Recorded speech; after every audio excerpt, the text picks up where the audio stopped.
And what's up, everybody? I'm back with another video game review. Today we are reviewing NieR Automata. Correct me if I'm wrong with this pronunciation. It's a very complicated title to pronounce. But I'm calling it NieR Automata, the End of YoRHa Edition. This is what it looks like, by the way. So, correct me if I'm wrong, but I think that's how it's pronounced. This game was also graciously borrowed. Granted borrow permissions, however you want to call it, by my good friend LikunMiffery. Thank you for letting me borrow this game and giving me the chance to play it. Thank you, thank you, thank you. As obviously, I played it on the Switch, and I got a lot of thoughts on it, so let's jump right into it, shall we?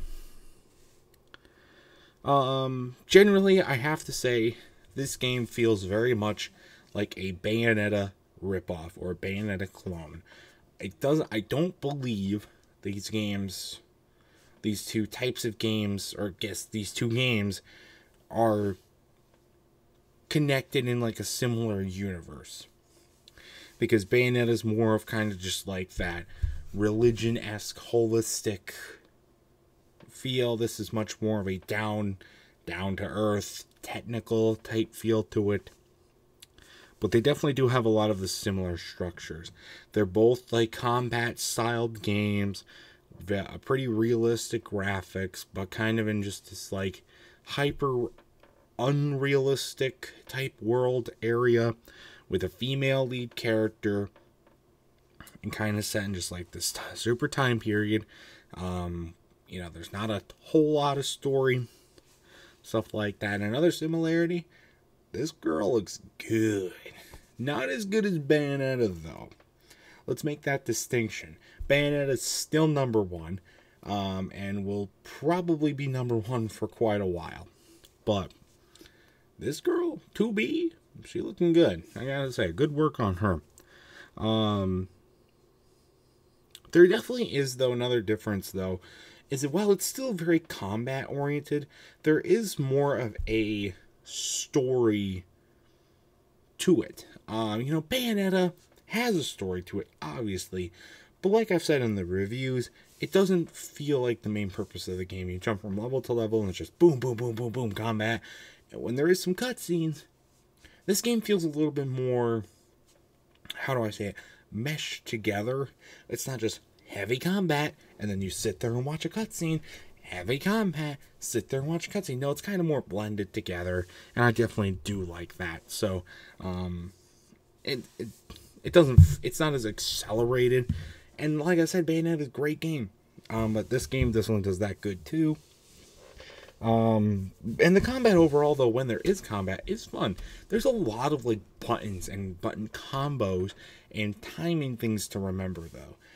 Bayonetta, it didn't feel like there was a whole lot to remember. But this game, there's a lot more of a mental aspect to it as well. It's not just simply a button masher.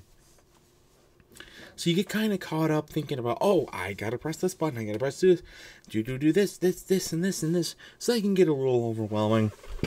But overall, I thought it was fine. Also, I mean, just like Bayonetta, there's a lot of just relentlessness with the game, especially the start of this game. The opening part of this game is just insane. It's just like a crazy, it's like an opening of a Baz Luhrmann movie. It just gets you right in the middle of the action to start. It is just boom, boom, boom, boom, with this big thing, and then beginning of the actual storyline.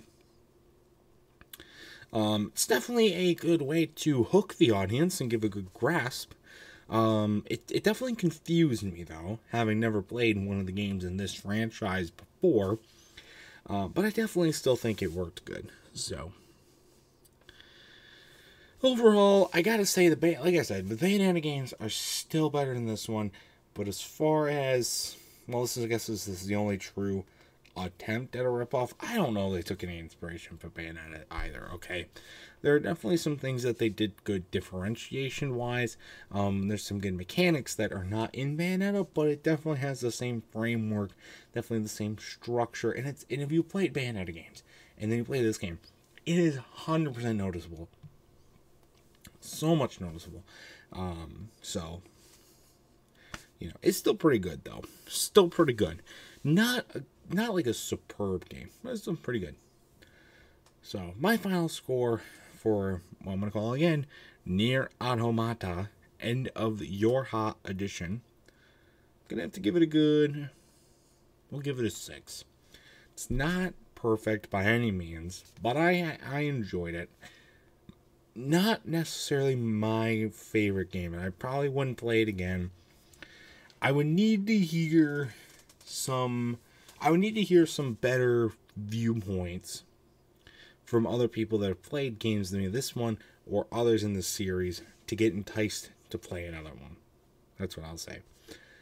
So that's where you guys come in. If you've ever played this game or any of the other ones in this series, I'd love to know your thoughts about it in the comment section down below.